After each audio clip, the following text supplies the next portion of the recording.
Abbiamo voluto appunto equiparare il giorno del ricordo al giorno della memoria per dare ovviamente al giorno del ricordo rango legislativo. Credo che questa sia una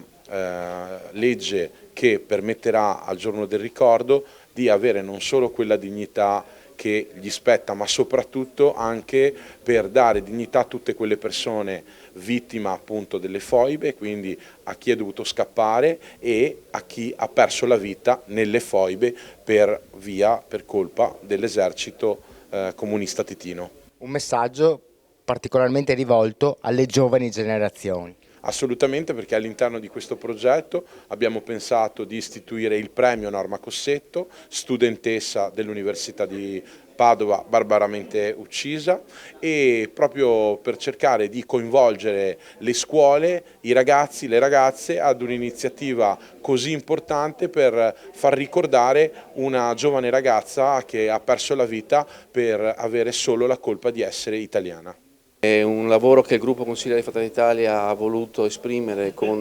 depositando questo progetto di legge, che da quest'oggi è il numero 35. È un progetto di legge che vuole assolutamente dare con struttura istituzionale, e struttura istituzionale vuol dire che con una legge regionale si vuole riconoscere quel grande connubio che istituzioni e scuole, in questo caso, introducendo quello che è il concorso dedicato a Norma Cossetto, figura che racconta già lei stessa chi è e perché abbiamo voluto introdurre questo concorso a suo nome. L'obiettivo è di tradurre con una legge regionale la possibilità di trasmettere alle nuove generazioni, passare il testimone della memoria e della consapevolezza su quanto è accaduto anche in questa tragedia insieme alle altre del Novecento, e con loro dare la possibilità di studiare, indagare e approfondire e nutrire quella memoria che ha bisogno continuamente di consapevolezza per non ripetere più questi